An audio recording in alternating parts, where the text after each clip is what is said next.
पहिले बा भन्दै उचाल्दै बालाई त्यहाँ पुर्याए छोराहरूले। अब फेरि बाले अटेरी गर्दा ती छोराछोरीलाई फेरि भड्काउन हाल्छन्। पहिले छोराछोरीले बाउले भड्काउन हाले, अब फेरि बाउले नै छोराछोरीलाई भड्काउन हाल्ने दिन आउँदैछ नि। उहाँले आफ्ना कमी कमजोरीलाई सच्याएर आउनु भने त एकता भइगयो नि त। हामी नै हौँ, हामी मानिहाल्छौँ। यथास्थितिमा एकता हुँदैन। यथास्थितिमा पेले जाने हो, म चाहिँ एकदम एक्लै हुँ, बाँकी दुनियाँले त मैले मान्नै पर्दैन भनेपछि त कम्युनिस्टको शास्त्र विधिले मान्दैन नि। सर्वोच्चले हाम्रो पक्षमा फैसला गर्छ। यो विघटनलाई श्री 3 र श्री 5 जतिको अधिकार छ। श्री 5 र श्री 3ले चाहिँ कानुन माथिबाट जे पनि गर्थे, अहिलेको प्रधानमन्त्री त्यही अधिकार छ, गर्छन् प्रधानमन्त्रीले भन्ने पनि त थियो नि हो। परिणाम त आएन। त्यसो भने अहिले आत्महत्या गर्नु म के देखाइदिन्छु भनेर भन्नु त तल कसरी थेकिन्छ त मान्छे। तल मान्छे थेक्न पनि त हामी देखाउँछौँ, बुझ्यौ, रमिता हेरेर बस्छ भन्ने हो नि त। अस्ति नि त देखाउँछु भनेको हो। अबको प्रधानमन्त्री शेरबहादुर देउवा नै हो नि त। त्यस्तो त केही भएको छैन। अब प्रधानमन्त्री देउवालाई बनाउने वा कसलाई बनाउने त्यसको त त्यो रूपरेखा आएकै छैन नि। अहिले त मान्छेले आफ्नो अनुकूल गर्छन्, कुरा गर्छन् नि। शेरबहादुर देउवाले यदि केपी ओलीलाई साथ दिने हो होइन, सरकारमा जाने अथवा आफै प्रधानमन्त्री भएर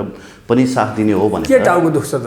केपी ओली प्रधानमन्त्री भइराख्नु भयो, शेरबहादुरले साथ दिइराख्नु भयो, के टाउको दुख्छ र मुलुकमा? र उहाँको कदमलाई कसैले बेठिक गर्यो भन्नु कि उहाँले आफै बोलिहाल्नुहुन्छ। मौका पाएकै हो, यो मौका गुमाएपछि फेरि फर्केर आउँदैन त। यहाँ हेर्नुहोस् त, हाम्रो देशमा विदेशी भन्छौँ हामी ठिक ठाउँमा उभिने विदेशीले हामीले गर्छ के? 2 सालदेखि अहिले 77 साल भयो, 75 वर्षमा एउटा प्रधानमन्त्रीले लगातार 5 वर्ष शासन गरेन। 5 वर्ष सजिलै चलाउन सकिने थियो। यो फाल्नु गर्ने कुनै कारण थिएन। के कारणले फाल्नु भयो त केपीले? त्यसको जवाफ दिनुभएको छ? काम गर्न दिएनन् भन्नुभएको छ त उहाँले। हातखुट्टा काम गर्न नदिने काम गरेको भए उहाँले फेरि लामो फेरिस्त मैले यस्तो गरेँ, उस्तो गरेँ, यहाँ गरेँ, त्यहाँ गरेँ, मैले देशमा गर्नुसम्म गरेँ भन्नुभएको छ त। फेरि के गरे त? आलोचना कहिले नसुन्ने त सिरपेट लाउनु पर्यो। टोपी लाउनेले त आलोचना सुन्नुपर्छ नि। हामी त टोपी लाउने खालका हौँ नि। दोषी केपी ओली मात्रै एकल हुन्? यस्तो छ, यो के हुन्छ भने एकल अथवा सबै दोषी हामी सबै हौँ। म पनि हो दोषी, मेरो पनि केही हिस्सा दोष होला। हामी यत्रो चाहिँ जनताले साथ दिएको त्यसलाई बचाएर खान सक्ने नादानी भएन हामी। संसारमा बन्दुक कहाँ बन्छ भन्नुहोस् त? युरोप र अमेरिकामा बन्छ। एकदम अत्याधुनिक बन्दुकहरू पड्किन्छ कहाँ? पड्किन्छ एसिया, अफ्रिका, ल्याटिन अमेरिका। हाम्रोमा के बनिएको छ? शिखर सुज भन्ने जुत्ता जस्तो कुनै अर्को कुनै सुज भन्ने जुत्ता काट्न छ हामीहरू। खासै ठुलो काट्न चाहिँदैन। 1000 रुपियाँका जुत्ता बेचेर लाखको बन्दुक किन्ने मूर्ख अगाडि बढ्छ। 7 सालमा काङ्ग्रेसले बन्दुक उठायो, त्यो बन्दुक अलिबार उठायो, सधैँ त उठाएन नि। अनि पछि 28 सालमा नेकपा मालेले बन्दुक उठायो। त्यही बन्दुक बोकेको बेलामा व्यक्ति हत्याको आरोपमा केपी ओली 13 वर्ष जेल बस्या, 14 वर्ष जेल बस्या होइन। रक्तपात पूर्ण कर्म गरे वापस जेल बस्या हो नि। 28 सालको विद्रोह। त्यसपछि माओवादीले बन्दुक उठायो, उसले फेरि 10 वर्षपछि बिसायो। त्यो कर्ता राज्य कोषमा हुन्छ नि हो। त्यसलाई सदुपयोग होस्, त्यसलाई राम्रो होस् भन्ने जनताको चाहना हुन्छ।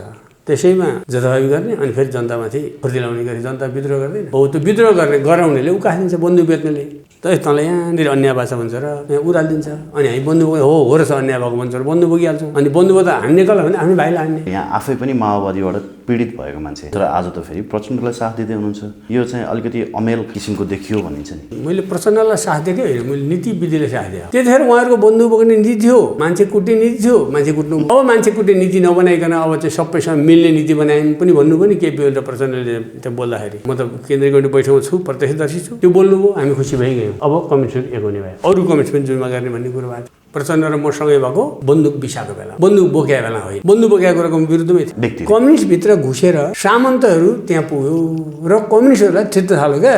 सामन्तले पुर्यो लिस्ट फेर्यो क्या त्यहाँ। केपी ओलीलाई थाहा नभएको चाहिँ केही छैन। हामी सबैभन्दा धेरै जान्ने उहाँ हुनुहुन्छ। MC² व्याख्या गर्नुहुन्छ विज्ञानको हकमा। वेद वाक्यहरू सबै भनिदिनुहुन्छ। एकचोटि उहाँ हामीलाई सिकाउनुहुन्थ्यो, धर्म अफिम हो, धर्मले मान्छेलाई अफिमले लट्ठ पार्छ, त्यता लाग्नु हुँदैन पनि। केपी ओली स्वयंले हजुरलाई पनि हामी सबैलाई त्यो प्रशिक्षण गर्नुहुन्थ्यो। हामी त्यसैबाट प्रशिक्षित कार्यकर्ता हौँ। अहिले राम कहाँ जन्मे भन्ने अनुसन्धान गर्दै हिँड्नुहुन्छ। पशुपतिमा जनता औषधि मुलुक गर्न पाएर, जनता सानो बाटोघाट राम्रो नपाएर बेहाल छन्। उहाँ चाहिँ पशुपतिमा सुनका डल्ला राखिदिनुहुन्छ। आज राजेन्द्र महतोले समेत प्रश्न चिन्ह उठाउने दिन आयो नि त। खासमा के हो यो कुरा? हाम्रो पार्टी विधिको हिसाबले चाहिँ फुटेको छैन। पहिले पनि मान्छेले सर्वजना सेटिङ छ भन्थे, सेटिङ भन्थे थुप्रै। खै त सेटिङ त रहन्छ। अहिले त विपक्षीहरू चाहिँ सेटिङ भयो भन्दैछन् नि त। पञ्चायतलाई हराएको थियो सर्वोच्च। नेपालमा न्याय एउटा जीवित छ भन्ने कुराको यी प्रमाणहरू। त्यो सेटिङ त हुन्थ्यो त्यो बेला पनि। सेटिङ पनि पत्न सक्ने सेटिङ मात्रै पच्छ क्या। पत्न नसक्ने सेटिङ त कञ्ची हैँसिया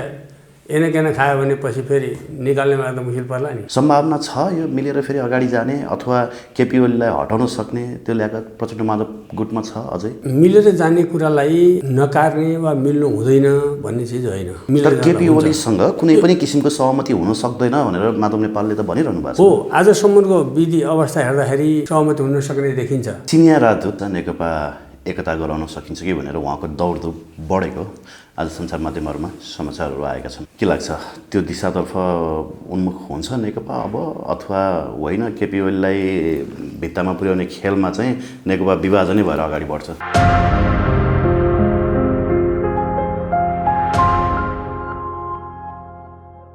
दर्शकबिन नमस्कार। PNBखबर.com को यो विशेष श्रृङ्खलामा आज हामीसँग नेकपाका केन्द्रीय सदस्य देवशङ्कर पौडेलजी हुनुहुन्छ। सर, यहाँलाई स्वागत छ PNBखबर.com मा। नमस्कार। आराम हुनुहुन्छ सर? ठिक छु। अब संसद पुनर्स्थापना भए पछाडि यहाँहरूले खुसियाली मनाउनु भएको थियो, विजय उत्सव पनि मनाउनु भयो होइन? अब केपी ओलीले नैतिकताका आधारमा राजीनामा दिनुपर्छ भन्ने माग पनि उठाउनु भएको थियो। यद्यपि केपी ओली राजीनामा दिने पक्षमा देखिँदैनन् होइन? त्यो पश्चात चाहिँ अलिकति तपाईँहरूको त्यो खुसियाली चाहिँ कम हुँदै गयो जस्तो छ है? उहाँले असंवैधानिक कदम चाल्नुभयो, संसद विघटन गरेर अथवा प्रतिनिधि सभा विघटन गरेर। त्यो असंवैधानिक कदम चालेको विरुद्धमा पार्टीले आफ्नो जनतासँग आफ्ना कुराहरू लग्यो र त्यही उहाँको कदमले पार्टीमा फुटको अवस्था ल्यायो र उहाँले हतारमा चाहिँ 100 जना मान्छे लिएर जानुभयो। 441 जना कमिटीबाट 100 जना मान्छे लिएर गएर मेरो पार्टी हो भन्नुभयो र यसमा धेरै सदस्य थप्नुपर्छ, झन्डै 1200-1500 कति पार्नु भएको छ। त्यो अवैधानिक काम, पार्टीभित्र नै अवैधानिक काम, संविधानभित्र नै अवैधानिक काम त्यो गर्नुभयो। त्यसको विरुद्धमा पार्टीले आवाज उठाएको हो। बहुमत केन्द्रीय सदस्यको बैठकले उहाँलाई पार्टीबाट निकालिदियो र यो काम पार्टीले अभियान चलायो। यस सन्दर्भमा सर्वोच्च अदालतले मा विचाराधीन मुद्दा छँदै थियो। सर्वोच्चले त्यो मुद्दामा उहाँलाई हराइदियो। उहाँको ले जे गर्नुभयो त्यो चिज गलत हो भनेर साबित भयो। त्यो साबित भएको सन्दर्भमा एउटा विजय भयो, एउटा स्टेपमा विजय भयो भन्ने कुराको मात्रै चिज हो त्यो। अब यो त पोलिटिक्समा त स्टेप यी चिज त आइरहन्छ नि त। अनेक खालका मान्छे हुन्छन्, अनेक सोच हुन्छ, अनेक विचारको बिचमा मन्थन हुन्छ। यो त स्टेप यो निरन्तर जीवन जसरी चलिरहन्छ त्यसै गरी यो चलिरहन्छ। तर ऐतिहासिक जित जसरी सेलिब्रेसन गरियो नि, त्यो पश्चात चाहिँ केपी ओलीले सर्लक्कै राजीनामा दिन्छन् भन्ने जुन किसिमको उहाँहरूको सोच थियो त्यो चाहिँ पुरा नहुने भयो। केपी ओली अझै लडिरहने भए, अझै डटिरहने भए भनिन्छ नि।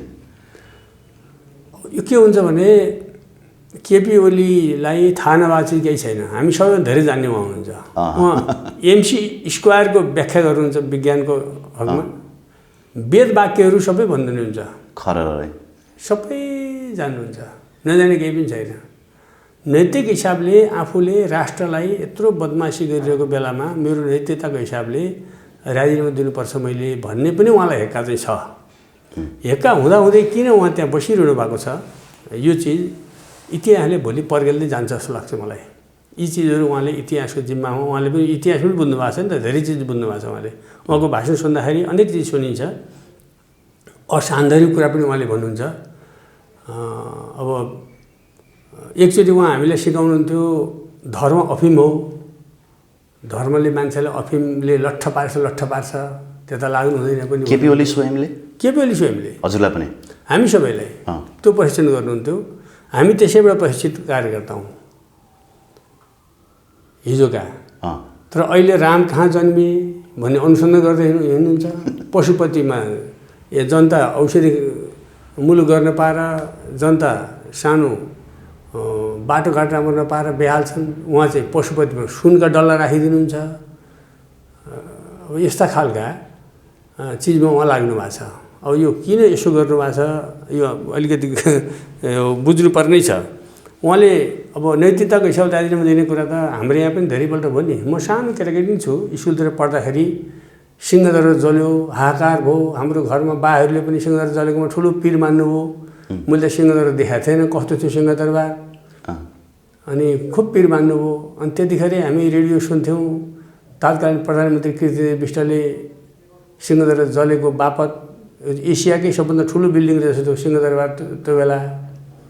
उहाँले चाहिँ नैतिकताको हिसाबले राजीनामा दिनुभयो। कीर्तिदेव विष्टले आवाज भेषा त होइन होला नि। त्यसपछि केशवराज विष्टले हुरी बतास आएर मान्छे मरे भागदौडमा यो दोस्रो रङ्गशालामा, उहाँले राजीनामा दिनुभयो। केशवराज विष्टले हुरिरहेको त होइन नि, मान्छेले भाग भने त होइन नि। तर मै खेलकुद शिक्षा मन्त्री चाहिँ मेरो पालामा भयो भनेर राजीनामा दिनुभयो। त्यो हामीले देखाएको छौँ नि। माधव नेपालले आफ्नो पार्टी आफू नेतृत्वमा भएको बेला आफ्नो पार्टीको कमजोर अवस्था भयो भनेर उहाँले त्यसमा नेतृत्व राजीनामा दिनुभयो महासचिवको पदबाट। यस्ता खालका थुप्रा उदाहरण छन्, विश्वमा पनि उदाहरणहरू छन् नि त। हो, त्यो चाहिँ आफैले त्यो कुन संविधान लेखा हुँदैन त्यो चाहिँ। जस्तो अलिकति धर्मको कुरा यहाँले जोडिहाल्नु भयो होइन। अब मार्क्सवादले त विशेष गरी धर्मलाई अफिम भन्छ भनेर प्रशिक्षणै गराइयो भनेर यहाँले नै भनिसक्नुभयो होइन। मैले के देखेँ भने नेपालका बहुसङ्ख्यक कम्युनिस्टहरू जीवनभर चाहिँ एउटा क्रान्तिकारी स्वभावमा, क्रान्तिकारी विचारमा अगाडि बढ्ने होइन, धर्मप्रति त्यति आस्था नराख्ने, अलिकति बुढेसकाल लागे पछाडि चाहिँ धर्म चाहिँदो रहेछ भन्ने खालको मनस्थितिमा पुगेका छन् नि। खासमा के हो यो? त्यस्तो विचलित भएको विचलित मानसिकता भन्न सकिन्छ। धेरै पुगेका छन् भन्ने मलाई लाग्दैन। धेरै नेताहरू त्यता लागे भन्ने मलाई लाग्दैन। केही मान्छेहरू त्यता लागेका हुनसक्छन्। उनलाई आफ्नो सानो मान्छेलाई कल्चरले पुरा पार्छ कि आफ्नो घरभित्र बाबुले आमाले पुर्खादेखि चल्दै आएको कुन कुन आफूले चाहिँ आस्था मान्थे, त्यो आस्थामा मान्छे लाग्न सक्ला। थोरै मान्छे, तर कहाँ लागेका छन् त? कम्युनिस्टमा लागेका मान्छेहरू त धेरै मान्छे लाग्यो भन्नु त्यस्तो देख्दैन मैले त।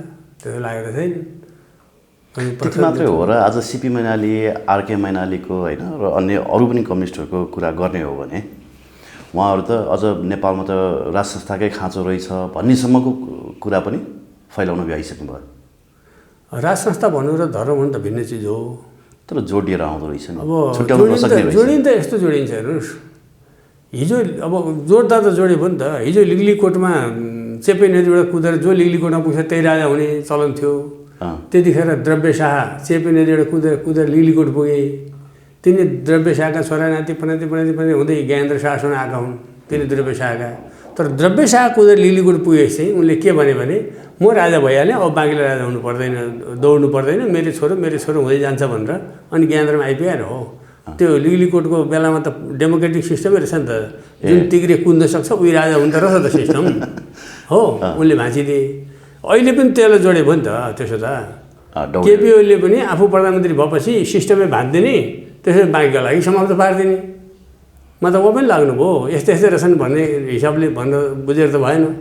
किन उहाँको त सनकले, उहाँको त अहङ्कारले जुन यो अवस्थामा पुर्याउनु भयो। तर त्यो लिगलीकोटे राजाको जस्तै त भयो नि त। आफू एकपल्ट पुगेपछि बाँकीलाई बाटै बन्द गरिदिने, बाटै भत्काइदिने। अब बहुसङ्ख्यक केन्द्रीय सदस्यहरू हाम्रो साथमा छन् भनेर यहाँले भन्नुभयो होइन, प्रचण्ड माधव नेपाल पक्षतिर। तर हिजो राजेन्द्र महतोले त तपाईँहरूलाई कुन पार्टी हो तपाईँहरूको भनेर प्रश्न गरे। आज राजेन्द्र महतोले समेत प्रश्न चिन्ह उठाउने दिन आयो नि त। खासमा के हो यो कुरा? हाम्रो पार्टी विधिको हिसाबले चाहिँ फुटेको छैन। त्यसै कारणले चिन्हको झमेला अझै फैसला गर्न नसकेको अवस्थामा छ त्यो निर्वाचन आयोग। अब निर्वाचन आयोगले फैसला गर्न सकेको सर्वोच्चको पनि बाटो हेरे हो कि जस्तो लाग्थ्यो मलाई। सर्वोच्चले फैसला पनि गरिसक्यो। अब उसले त्यसको निराकरण गर्ला, त्यो त अब पर्खिने कुरा हो। त निर्वाचन आयोग त केपी ओली निकट भएको कारणले पनि तपाईँहरूको पक्षमा फैसला आउने चाहिँ अलिकति कमै देखिन्छ भन्छन् नि। त्यसो होला कि नहोला? निकटले हुँदो रहेछ नि त। पहिले पनि मान्छेले सर्वोच्च सेटिङ छ भन्थे, सेटिङ भन्छ थुप्रै। खै त सेटिङ त रहन्छ। सर्वोच्च अदालतका अहिले त विपक्षीहरू चाहिँ सेटिङ भयो भन्दैछन् नि त। सर्वोच्च अदालतका सबै न्यायाधीशले प्रधान न्यायाधीश लगायत सबै न्यायाधीशहरूले एक मतको साथ फैसला गर्नुभएको छ। त्यो ट्रुथ त ट्रुथ हो नि। हिजो पञ्चायतको बेलामा पनि परेका मुद्दाहरूमा पञ्चायतलाई हराएको थियो सर्वोच्च अदालतले। नेपालमा न्याय एउटा जीवित छ भन्ने कुराको यी प्रमाणहरू हुन्। त्यस कारणले सेटिङले चल्दैन। सेटिङ गर्ने मान्छे पनि त फेरि यही धरतीका मान्छे फेरि त हुन् नि त। यही धरतीका मान्छे हुन्, यी यतैका मान्छे हुन्। अनि ती सेटिङ गरेर विधि विधान मिचेर हिँड्ने मान्छेहरूलाई पछि बाटो हिँड्नेले पनि जिस्काउला नि फेरि। त्यस कारणले नेपालमा त्यस्तो हुन्छ जस्तो देख्दैन मैले त। यो सर्वोच्च फैसलाले नै हामीले त्यस्तो देखायो। तर सेटिङ भएका नजिरहरू पनि छन् नि सर्वोच्चमै पनि। कति मुद्दाहरू त विवादास्पद पनि छन् नि। सेटिङ होलान्। सेटिङ पनि हुन्थ्यो पञ्चायतमा पनि। पञ्चायतको बेला पनि सेटिङ हुने गर्थ्यो त्यति बेला पनि। हो हुन्थ्यो। हामीले दुःख पाउँदाखेरि उनीहरूले योजनाबद्ध हामीलाई बाटो रोक्थे, कहिलेकाहीँ योजनाबद्ध हामीलाई दुःख दिन्थे, कहिलेकाहीँ उजुरी गर्नको उसले हाम्रो पक्षमा काम गर्दै हुन्थ्यो। त्यो सेटिङ त हुन्थ्यो त्यो बेला पनि। त्यो सेटिङ पनि पत्न सक्ने सेटिङ मात्रै पच्छ क्या। पत्न नसक्ने सेटिङ त कञ्ची हैँसिया एनेकेना खायो भने पछि फेरि निकाल्ने बेला त मुस्किल पर्ला नि। भोक लाग्यो त एनेकेल त खाला, पछि त आन्द्रा निकालिदिन्छ नि। सेटिङ भनेको त त्यो कानुनलाई मिचेर विधिलाई मिचेर यही सेटिङका विरुद्धमा यो लडाइँ होइन यत्रो वर्ष। हजारौँ वर्ष हाम्रा पुर्खाहरू लडेका यिनी सेटिङका विरुद्ध होइन। राज्यले सेटिङ गरेर जनतालाई दुःख दिएको विरुद्धमा लडाइँ होइन र। अब लडेर एउटा नयाँ थिति नयाँ विधि ल्याइसक्यो भन्नु फेरि सेटिङमा त्यतै पस्यो भने त त्यसले त फेरि अर्को विद्रोह जन्माउँछ। अब केपी ओलीले राजीनामा दिने पक्षमा त देखिँदैन होइन। अब तपाईँहरूको प्रचण्ड माधव नेपाल पक्षको समूह चाहिँ केपी ओलीलाई हामी जसरी पनि निकालेरै छाड्छौँ होइन। यति मात्र होइन कि संसद भवनभित्रैबाट पनि लखेट्छौँ भन्ने खालको अभिव्यक्तिहरू पनि आइसकेका छन्। यद्यपि केपी ओली पक्षबाट चाहिँ अलिकति नरम खालको अभिव्यक्ति आइरहेछ। मिलेर चाहिँ नेकपा मिलेर अगाडि जानुपर्छ, अब चाहिँ एकतातर्फ ध्यान दिनु पर्यो भन्ने किसिमको अभिव्यक्तिहरू आइरहेको छ। सम्भावना छ यो मिलेर फेरि अगाडि जाने अथवा केपी ओलीलाई हटाउन सक्ने त्यो ल्याएका प्रचण्ड माधव गुटमा छ अझै? अब मिलेर जाने कुरालाई नकार्ने वा मिल्नु हुँदैन भन्ने चिज होइन। तर केपी ओलीसँग कुनै पनि किसिमको सहमति हुन सक्दैन भनेर माधव नेपालले त भनिरहनु भएको छ। हो, आजसम्मको विधि अवस्था हेर्दाखेरि सहमति हुन सक्ने देखिन्छ। तर उहाँले आफूले गरेका कमी कमजोरले स्वीकार्नु त पर्यो।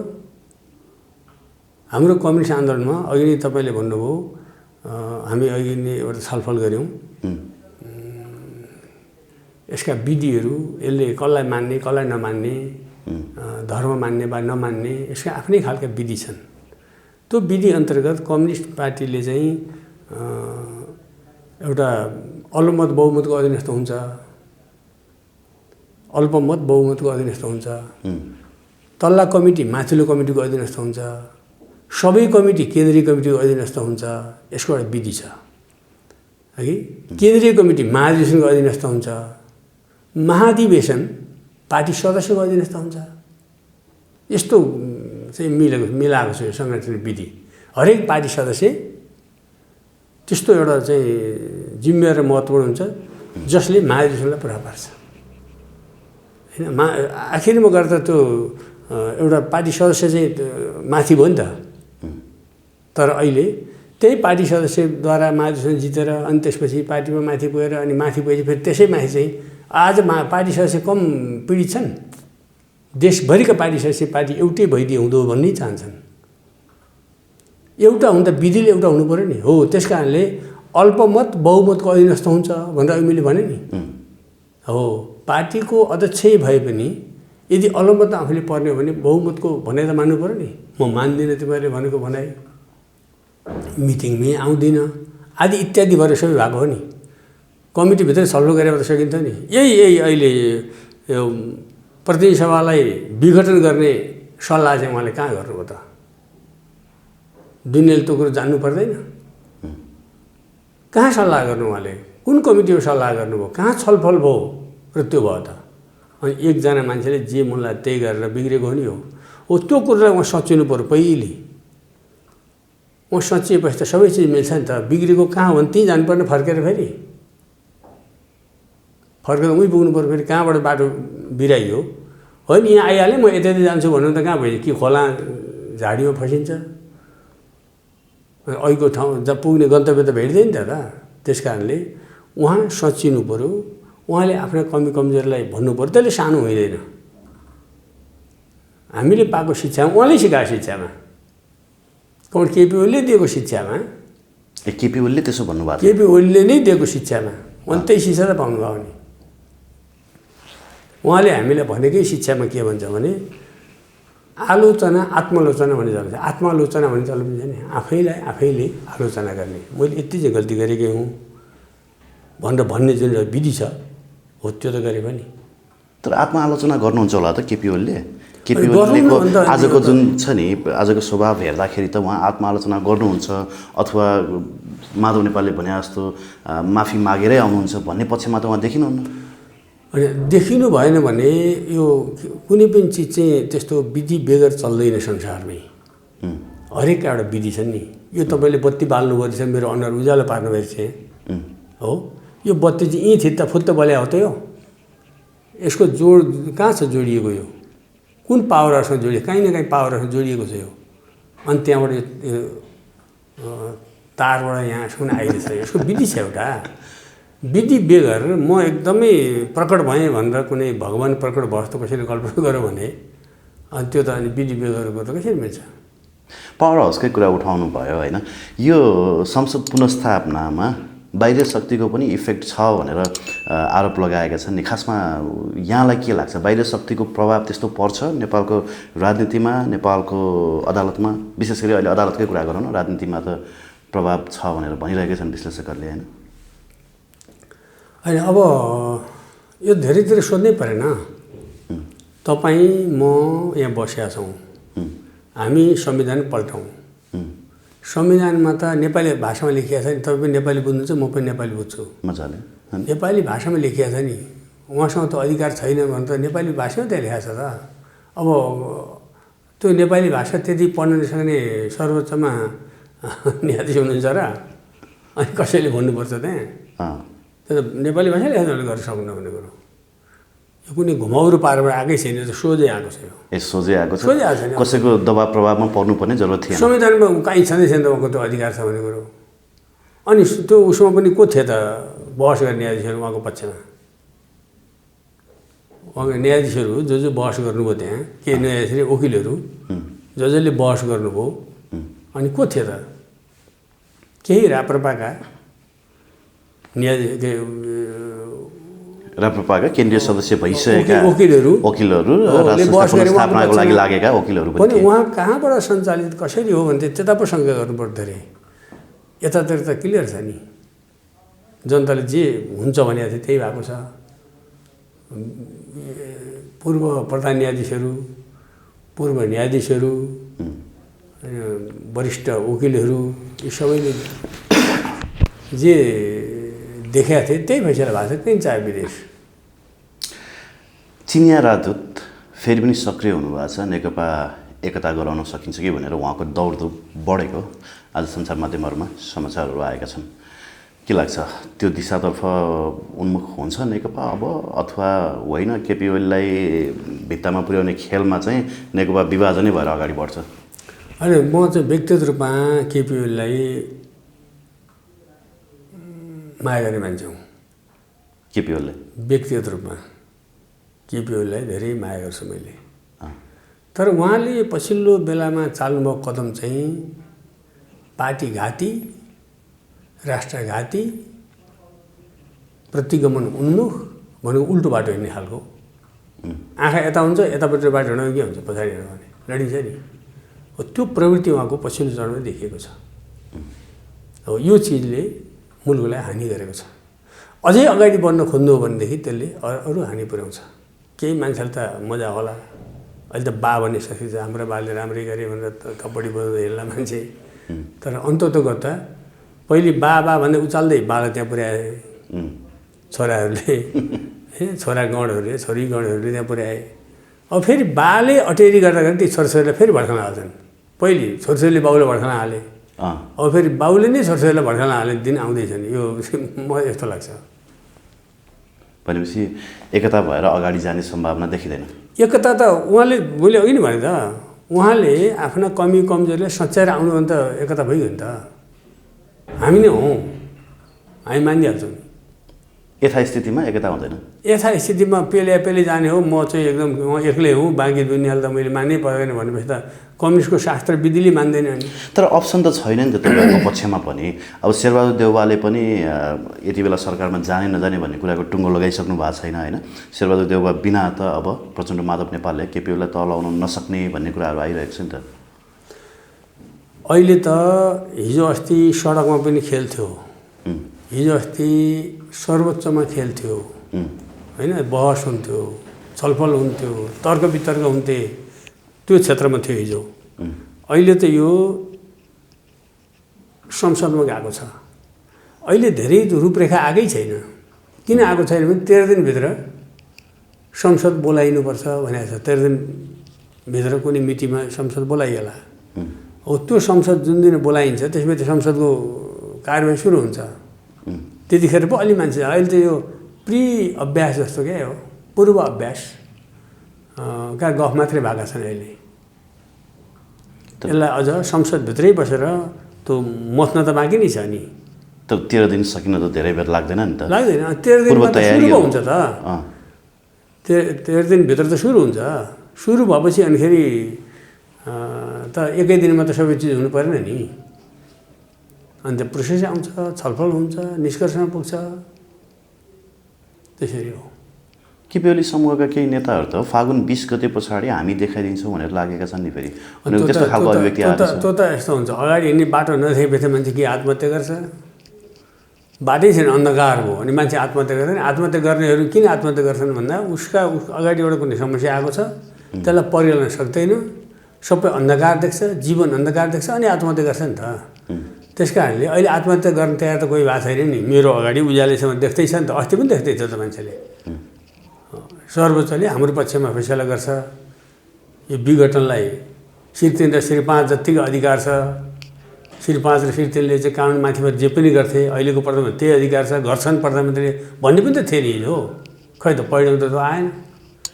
त्यसो भने अहिले आत्महत्या गर्नु म के देखाइदिन्छु भनेर भन्नु त तल कसरी ठेकिन्छ त मान्छे? तल मान्छे ठेक्न पनि त हामी देखाउँछौँ, बुझ्यौ, रमिता हेरेर वर्ष भन्ने हो नि त। अस्ति नि त देखाउँछु भनेकै हो, देखियो अर्को ढङ्गले। अहिले भन्नै पऱ्यो नि त कसरी टेक्छन् त मान्छे, कसरी अडिन्छन् मान्छे? त्यसो भए अबको प्रधानमन्त्री शेरबहादुर देउवा नै हो नि त? त्यस्तो त केही भएको छैन। अब प्रधानमन्त्री देउवालाई बनाउने वा कसलाई बनाउने त्यसको त त्यो रूपरेखा आएकै छैन नि। अहिले त मान्छेले आफ्नो अनुकूल गर्छन्, कुरा गर्छन् नि। आफू अनुकूल कुरा मात्रै हो यो? कुरा मात्रै हो। प्रचण्ड माधव नेपाल मध्ये कोही एक बन्ने सम्भावना छ त? त्यो अनेक सम्भावना हिसाबले त अनेक सम्भावना होलान्। कुनै अर्को थर्ड मान्छेलाई ल्याएर पनि बनाउने चिज पनि होला। सिनियर लिडर पछि बसेर हामी अभिभावक हुन्छौँ भन्ने पनि त हुनसक्छ नि। त्यो अनेक सम्भावनाहरू हुन्छन्। अहिले चाहिँ अब अहिले त धेरै मान्छे त बजारमा यो पनि भन्छन्, तपाईँले सुन्नुभयो होला सायद, यो केपी ओली र शेरबहादुर देउवाको भित्रभित्र सल्लाहले सबै काम भइरहेछन् भन्ने मान्छे नि छ नि त। सुरुवातै भन्थे हो, भन्थे नि। त्यस कारण यो के भएको छ, भित्र के छ, बाहिर के प्रकट हुन्छ, यो चित्त बिस्तारै इतिहासले पर्गेल्दै जाइहाल्छ नि। त्यसो हो भने त यहाँहरूसँग केही अप्सनै नरहने भयो नि त। चुप लागेर अबको 2 वर्ष चुपचाप बस्नुपर्ने बाहेक अरू विकल्प त केही नहुने भयो। त्यसो होइन, भन्नेहरूले अनेक भन्छन्। होइन, यदि त्यसो हो भने शेरबहादुर देउवाले यदि केपी ओलीलाई साथ दिने हो होइन, सरकारमा जाने अथवा आफै प्रधानमन्त्री भएर पनि साथ दिने हो भने के टाउको दुख्छ त? केपी ओली प्रधानमन्त्री भइराख्नु भयो, शेरबहादुरले साथ दिइराख्नु भयो, के टाउको दुख्छ र मुलुकमा? त्यो गर्नुहोस् त, उहाँलाई 5 वर्ष चलाउनुहोस् न। त्यो त उहाँ आफैले फाल्नु पऱ्यो पो। सम जटिलता आएको त उहाँले कम्युनिस्टकै सहारामा चलाउँदा पनि त चलेकै थियो त। त्यो नचल्नु कसले भनेको थियो र? आफैले फाल्ल्या हो नि। त्यो त केपीले फालेको हो नि त। देउवासँग मिसिएर फेरि गर्नु पर्यो नि त, केपीको मर्जी। अब त के भन्नु छ र? अब यो ऐतिहासिक एउटा 2/3 मत जुन कम्युनिस्टले प्राप्त गरेको थियो नि, लगभग 2/3 नजिकको, यो बेलामा सबैभन्दा स्ट्रङ प्रधानमन्त्रीको रूपमा पनि केपी ओलीलाई हेरिन्थ्यो। उहाँले चाहेको भए गर्न नसक्ने कुराहरू केही पनि थिएनन्, दिनलाई रात बनाउन बाहेक भन्ने खालको आकलनहरू पनि धेरै व्यक्तिले गरेका थिए। यसलाई सही सदुपयोग चाहिँ भएन है? तपाईँहरूले देशलाई एउटा त्यो चाहिँ 2/3 गर्न सक्ने संविधान संशोधन पनि गर्न सक्ने अधिकार राख्छ। त्यस कारण दिनलाई रात बनाउनु बाहेक यो अहिले भएको संविधानका धाराहरूलाई चेन्ज गर्न सक्ने भने हो त्यो। एक्ज्याक्टली त्यो सक्थ्यो, सकिन्थ्यो। उहाँले अनायास विघटन गरिदिनु भयो त्यो संसदलाई। तर 3 वर्षसम्म पनि महत्त्वपूर्ण कुराहरू होइन संविधान कार्यान्वयनका महत्त्वपूर्ण कुराहरू त कार्यान्वयन हुन सकेनन् नि। किन नसक्नु? त्यो नक्सा बन्यो यही संसदले 2/3 सर्वसम्मतले बनेन। मलाई काम गर्न दिएन यो संसदले अनि फाल्ने। अस्ति बनायो नि भर्खरै त्यो नक्सा, काम गर्न नदिएको हो त्यो। एक मतले गरिदियो नि, काम गर्न नदिएको। अनि संविधानका कतिपय संशोधन गर्ने बेलामा पनि उसले मन्जुर त्यही संविधानै संशोधन गरिदियो नि त त्यो नक्साको सन्दर्भमा। अनि गरेन र कहाँ असहयोग भएको थियो? त उहाँको मनभित्र उहाँलाई एउटा के फिल भयो होला भनेदेखि म केही न केही भएँ। जस्तो अलिकति थपेँ यहाँनिर कम्युनिस्टहरूको चाहिँ जस्तो कम्युनिस्ट आन्दोलनकै इतिहासलाई हेर्ने हो भने कम्युनिस्टहरू आफ्नो प्रतिद्वन्द्वीहरूलाई जसरी पनि सिद्ध्याउने खेलतर्फ मात्रै लागे होइन। नेपालका कम्युनिस्टहरूको कुरा गर्ने हो भने केपी ओली पनि त्यही हिसाबले चाहिँ म अरूलाई सिद्ध्याएर माथि पुग्छु कि भन्ने खेलमा लागेका थिए हो। त्यही त म भन्दैछु, त्यही त भन्दैछु। उहाँमा कस्तो अहङ्कार जाग्यो भने म उहाँका वकिलहरूले भनेका उहाँको व्यवहार हेर्दा म राजी भएँ क्या हो, अब म त्यस्तो पुरै अधिकार मसँग छ कि क्या हो भन्ने उहाँलाई भयो जस्तो लाग्यो। र अरू बाँकी सबै के भएन, यी सबै कोही रत्तौली भनिदिने, कहिले हुल्लडबाजहरूको बेलामा किन आउने भन्ने, सडक छापहरू पनि भन्ने। यो आफ्ना कमिटीका मान्छेले यसो भन्ने हो। तपाईँले कहीँ देख्नु भएको छ जसले केपी काउन्टको आलोचना गर्यो यो बेछि गर्नु हो भन्यो मञ्चमै उभिएर उहाँले भनिदिनुहुन्छ। अस्ति भर्खर सभामुखले भन्नुभयो, भर्खरै अरू कसलाई पनि उपराष्ट्रपतिलाई पनि उपराष्ट्रपतिलाई भन्नुभयो त्यही मञ्चबाट। र उहाँको कदमलाई कसैले बेछि गर्यो भन्यो कि उहाँले आफै बोलिहाल्नुहुन्छ। त्यो उहाँको प्रवृत्ति यो त सबैले बुझाएको छ नि। किन त्यसो गर्नुपर्ने? त्यसो नगरे हुन्छ नि, आफू एकदम धैर्य धारण गरेर बसे हुन्छ नि। कतिपय कुरामा बिग्री त हाल्दैन नि। जसले क्षुद्र बोल्यो त्यो क्षुद्र बोल्ला नि मान्छेले यो कस्तो क्षुद्र रहेछ, कस्तो बेठिक मान्छे रहेछ भनिहाल्छ नि। यो समाज पनि एउटा गजबको मूल्याङ्कन गर्दछ नि। त्यो चिज उहाँमा धैर्यता नभएको, तातो तताइरहेको तेल जस्तो अलिकति छिटो बाछिटो पऱ्यो कि चर्र गरिहाल्ने त्यो उहाँको देखियो। उहाँले यो सबै चिजबाट सचिनुपर्छ। इतिहासमा एकपल्ट मौका पाइन्छ, मौका पाएकै हो। यो मौका गुमाएपछि फेरि फर्केर आउँदैन। यहाँ अब हेर्नुहोस् त हाम्रो देशमा विदेशी भन्छौँ हामी ठिक ठाउँमा उभिने विदेशीले हामीले गर्छ के? हाम्रो ठिक पाइला चाल्ने विदेशीले गर्छ के? 2 सालदेखि अहिले 77 साल भयो, 75 वर्षमा एउटा प्रधानमन्त्रीले लगातार 5 वर्ष शासन गरेन। यो चाहिँ प्रधानमन्त्रीले गिरिजाप्रसादले गर्ने सम्भावना थियो, बिपीले गर्ने सम्भावना थियो। बिपीको त राजाले को गर्यो, नेहरूको शक्तिले को गर्यो, बिपी आफैले को गरे होइन। गिरिजाप्रसादको बहुमत थियो, 48 सालको बहुमत। उहाँले आफ्नो बहुमतलाई आफैले मध्यवता लैजानु भयो। त्यतिखेर नेपाली काङ्ग्रेस कमजोर बनेको, त्यसपछि फेरि गद्ले उठ्न सकेको छैन। बिचको बहुमत आएको थियो कृष्णप्रसादको नामबाट, त्यतिखेर पनि 3-4 प्रधानमन्त्री भए, कृष्णप्रसाद, गिरिजा, देउबा आदि को भए। जस्तो यो सिनेरियोमा नि यहाँहरूले प्रतिगमनतर्फ उन्मुख भए केपी ओली भनेर सडकमा आन्दोलन गर्नुभयो होइन। अदालतमा मुद्दा पर्यो, अदालतबाट यो संसद विघटन पुनर्स्थापना भएको छ। अब संविधानै मासिन लाग्यो, हाम्रो प्राप्ति सकिन लाग्यो भनेर यहाँ लाग्नु भएको थियो। अब त्यसलाई चाहिँ एक स्टेप संविधानले रोकिदिएको छ केपी ओलीको कदमलाई होइन, उल्ट्याइदिएको छ। अब पनि 2 वर्ष केपी ओलीलाई चलाउन त तिमीहरू हेर चलाऊ होइन, अथवा यथास्थितिमा केपी ओलीलाई नै राखेर अगाडि बढ्न सक्ने चाहिँ त्यो वातावरण बन्छ कि बन्दैन? सक्छ, तर केपी तयार हुनु पर्यो नि। तपाईँहरूको कन्सर्न त संविधानसँग थियो नि कि सत्तासँग? बिल्कुल केपी तयार हुनु पर्यो नि त। केपीलाई त 2/3 बहुमतको नजिकमा थियो, 5 वर्ष सजिलै चलाउन सकिनेमा थियो। यो फाल्नु पर्ने कुनै कारण थिएन। के कारणले फाल्नु पर्यो केपीले? त्यसको जवाफ दिनुभएको छ? काम गर्न दिएनन् भन्नुभएको छ त उहाँले, हात खुट्टा बाँधेर काम गर्न नदिने काम गरेको भए उहाँले फेरि लामो मैले यस्तो गरेँ उस्तो गरेँ या गरेँ त्यहाँ गरेँ मैले देशमा गर्नुसम्म गरेँ भन्नुभएको छ त फेरि के गरे त चाहिँ कामै गर्ने त्यो काम कसरी देखाउनु भयो त उहाँले? म जस्तो कोही छैन मैले सारा गरेँ फेरि भन्नुहुन्छ त आफ्नो भन्नाले आफैले काटिरहनु भएको छ त खण्डन भइरहेको नि उहाँलाई त 5 वर्षसम्म चलाउन कसैले तलमाथि गर्ने अवस्था होइन यो देशमा अहिले उहाँ लगातार होइन आलोचना गरे त्यस कारणले काम गर्दैन भन्ने पनि हुनसक्छ उहाँको आलोचना कहिले नसुन्ने त सिरपेट लाउनु पऱ्यो टोपी लाउनेले त आलोचना सुन्नुपर्छ नि हामी त टोपी लाउने खालका हौँ नि होइन त्यस कारणले त्यो चाहिँ उहाँले काम गर्दैन भन्ने कुरो चाहिँ छैन। अब जस्तो यो परिस्थितिमा लिएर आइपुग्नको लागि नि अथवा त्यसलाई यो जुन हिसाबको एउटा खाल्डोमा हालिएको थियो यद्यपि अहिले संसद पुनर्स्थापना भएर चाहिँ त्यो जोगियो त्यो अँध्यारो सुरुङ जानबाट रोकियो भनिएको छ, यो परिस्थितिमा ल्याइ पुर्याउनको लागि यहाँले केपी ओलीलाई मात्रै दोषी देख्नुहुन्छ कि प्रचण्ड माधव नेपाल पक्ष पनि थोरै भए पनि दोषी छन् जस्तो लाग्छ? अब जस्तो सुरुवातका विवादका कुराहरू अन्तर्विरोधका पार्टीभित्रकै अन्तर्विरोधका कुराहरू यावत कुराहरूलाई निहाल्ने हो भने दोषी केपी ओली मात्रै एकल हुन्? यस्तो छ यो के हुन्छ भने एकल अथवा सबै दोषी हामी सबै हौँ, म पनि हो दोषी, मेरो पनि केही हिस्सा दोष होला, मेरो आफ्नै पनि केही हिस्सा दोष होला, त्यसको छलफल गरौँ न, टुङ्गो लगाउँ न। मेरो 2% दोष छ भने म 2% दण्ड भोगौँला हो, कसैको 5% भयो त्यसले 5% भोग्ला, कसैको 25 होला 25 भोग्ला, होला नि त दोष त कसको होला, एउटै समूह एउटै पार्टी एउटै टिममा बसी दोष त होला हामी सबैका।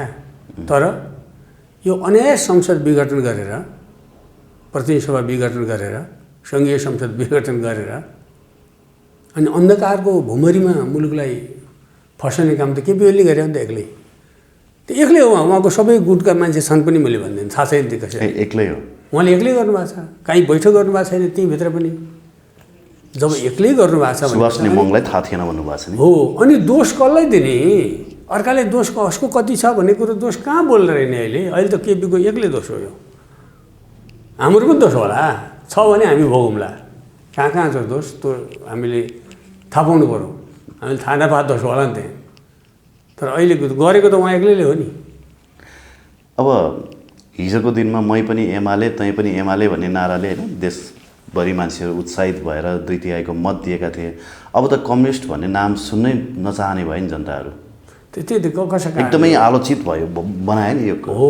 यसभित्र चाहिँ अब तपाईँले अघि भन्नुभयो कसको बाहिरी शक्तिको भूमिका छ कि भन्नुभयो नि हो, यहाँ अब समस्या छ। हामी निकारागुवाको कम्युनिस्ट आन्दोलनको बारेमा सुन्छौँ, पेरुको कम्युनिस्ट आन्दोलनको बारेमा यहाँ चर्चा गर्छौँ,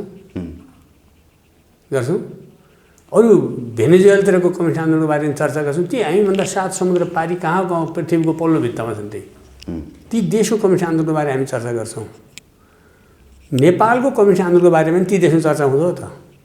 अथवा यहीँ हाम्रो नजिकै एसियाको श्रीलङ्का समुद्रभित्र छ टापु, हामी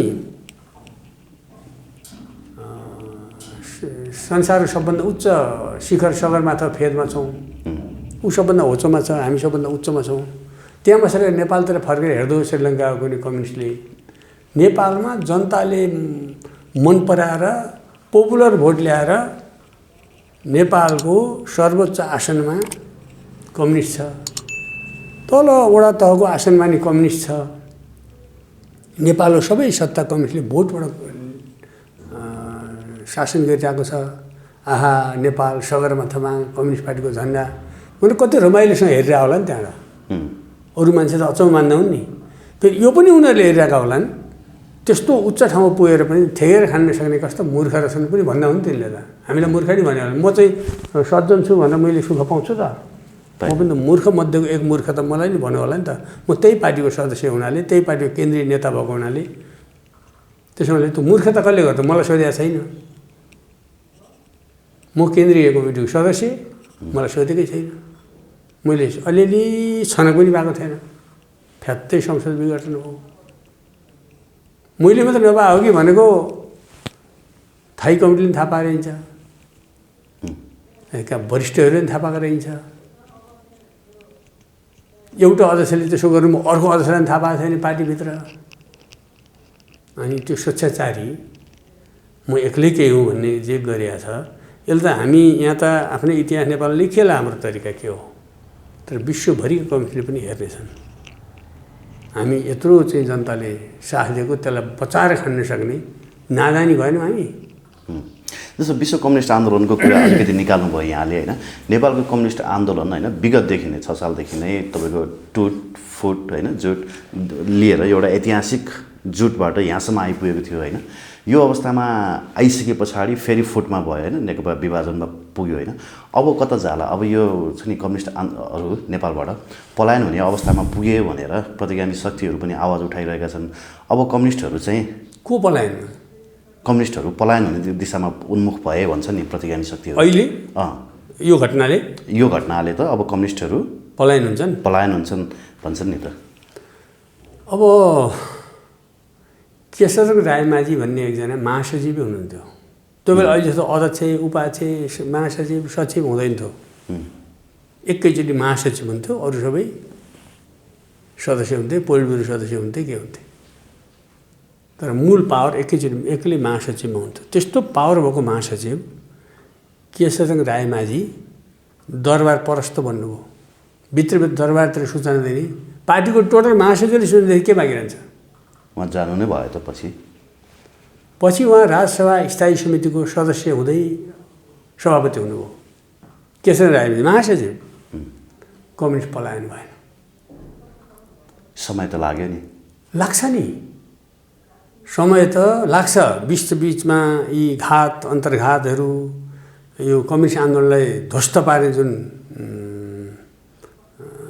क्रियाकलापहरू नेतृत्वबाट भएकै हुन् नि बेला बेलामा। केशरजंग मात्रै होइन, अरू बाँकी धेरै मान्छे पनि दरबारतिर पसे नि। तर कम्युनिस्ट आन्दोलन लगभग आएन। मेरो अहिलेको प्रश्नमा हजारौँ वर्षसम्म लडेको चिज हो, लड्छ। नेपालमा गठन पो कम्युनिस्ट पार्टीको 6 सालमा भयो त। तर यो थिचोमिचोको विरुद्धको अन्तर्विरोध, जनताको र शासकको बिचको अन्तर्विरोध हजारौँ वर्ष अगाडि थियो नि। हो, यो त अगाडि बढिरहन्छ। धक्का खान्छ, यो धक्का हो, यो धोका पनि हो, धक्का पनि हो। त्यसपछि अगाडि मेरो अहिलेको प्रश्नमा यो अवस्थामा कम्युनिस्ट एउटा आन्दोलनलाई, कम्युनिस्ट पार्टीलाई पुर्याउनको लागि साम्राज्यवादीहरूको हात कति छ? मैले भनिगएँ त, हाम्रा मित्रहरू संसारका विभिन्न कुना बसेर हाम्रो राम्रो भइदियो हुन्थ्यो भन्ने शुभकामना सहित हेरिरहनु भएको छ। सगरमाथा गाडो है कम्युनिस्ट पार्टीले झन्डा भनेर एकदम हेरिरहनु भएको छ। हामीलाई कमजोर बनाउन चाहने शक्तिहरू संसारभरिबाट हामीले हेरिरहनु भएको छ। फेरि उहाँहरूले पनि हामीलाई कमजोर कसरी पार्न सकिन्छ भने लागिरहनु भएको छ। त्यस्तै अनेक अघि नै भन्नुभयो चाइनाको राजदूत आए, त्यो भन्नुभएको छ नि अघि। भारतको राजदूत आएको नि त बुझिरहनु भयो होला नि। भारतको CIA को प्रमुख आएर प्रधानमन्त्रीलाई गोप्य रूपमा भेटेर 2 दिनसम्म किन भेट्या भनेर सूचना नदिकन बाहिर हल्ला आएपछि भेट्या हो गरे होइन, हो नि। एकदमै। अनि हो त्यो आइरहन्छन्। त्यो त कुटनीतिक काम त गरिरह होला नि, कतिपय चर्चा नभइकन भित्रभित्र नै होला नि। यो भेटेर मात्रै पो थाहा पाउने भयो त, कानमा फुक्या त थाहा हुँदैन अहिले आजभोलिको यो मोबाइलको जमानामा, है। त्यसो हुनाले होलान्, अनेक प्रयास गर्लान्, अनेक कुरा। तर हामी आफ्नो खुट्टामा आफै टेक्नुपर्छ। नेपालको कम्युनिस्ट आन्दोलन यति बलियो भएको चाहिँ आफ्नो खुट्टा टेकेर हो, कसैले उचालेर ल्याइदिया होइन। कसैले हामीलाई खसाल्न खोज्दैमा हामी खस्दैनौँ, यदि हामी आफ्नो खुट्टा टेक्छौँ भने होइन। अब त्यस्तो सामन्त गोयलदेखि अनेक कुरा सुन्दै नेपालकोलाई यो ध्वस्त पार्ने काम त कसले गरे हो त? यो आफैले गरेर दोहोरेर हुँदैन, उनले बिगार्दै भनेर हुँदैन।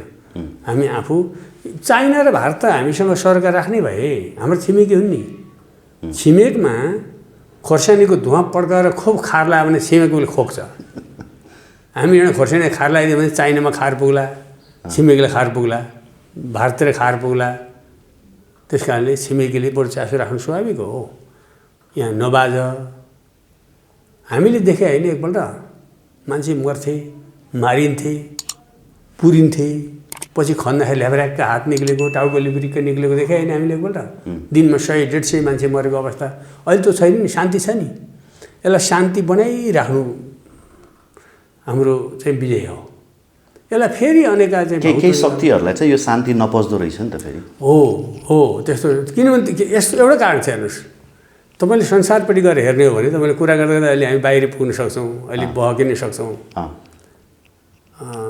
संसारमा बन्दुक कहाँ बन्छ भन्नुहोस् त? युरोप र अमेरिकामा बन्छ, एकदम अत्याधुनिक बन्दुकहरू। पड्किन्छ कहाँ? पड्किन्छ एसिया, अफ्रिका, ल्याटिन अमेरिका हो। एसिया, अफ्रिका, ल्याटिन अमेरिका पड्किन्छ, बन्छ युरोप र अमेरिकामा बन्दुकहरू।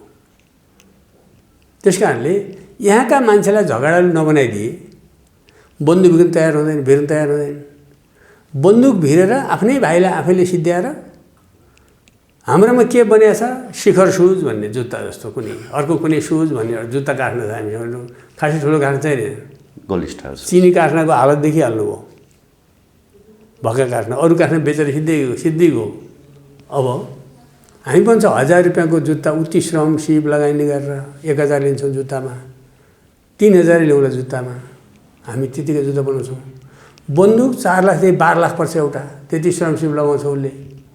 1000 रुपियाँका जुत्ता बेचेर लाखको बन्दुक किन्ने मूर्ख अगाडि बढ्छ? बढ्दैन। अनि एसिया, अफ्रिका, ल्याटिन अमेरिका झन् कङ्गालीकरण हुँदै जानुको कारण के? आपसको झगडाहरू हो, अहङ्कारहरू हो। अहङ्कार जन्माइन्छ टाउकोमा, अहङ्कार हालिदिन्छ, इन्जेक्ट गरिदिन्छ कसैले। हो, इन्जेक्ट गर्नबाट नेतृत्व सचेत बन्नुपर्छ। यदि नेतृत्व सचेत बन्नु, हाम्रो नेतृत्व सचेत भयो नि। शासनलाई काङ्ग्रेसले बन्दुक उठायो, त्यो बन्दुक अलिबार उठायो, सधैँ त उठाएन नि, फेरि बिसायो। अनि पछि 28 सालमा नेकपा मालेले बन्दुक उठायो, अलिबार उठायो, सधैँ बन्दुक बोकेन। 35 सालतिर आएर त्यो बिसायो। त्यही बन्दुक बोकेको बेलामा व्यक्ति हत्याको आरोपमा केपी ओली 13 वर्ष जेल बस्यो, 14 वर्ष जेल बस्यो होइन। म जेल भन्नुहुन्छ, उहाँ चाहिँ कुन साधु सन्त भएर जेल बस्या हो? राम मन्दिर खोज्दै जेल बस्या हो? त्यो त होइन नि। रक्तपात पूर्ण कर्म गरे वापस जेल बस्या हो नि। 28 सालको विद्रोह। त्यसपछि माओवादीले बन्दुक उठायो, उसले फेरि 10 वर्षपछि बिसायो। बन्दुक सधैँ बोक्ने चिज होइन। किसानले कोदाली पनि त सधैँ काँधामा बोक्दैन नि। खेतीको बेला कोदाली काँधामा बोक्छ, खेतीको बेला प्रयोग गर्छ, फेरि उसले बिसाउँछ।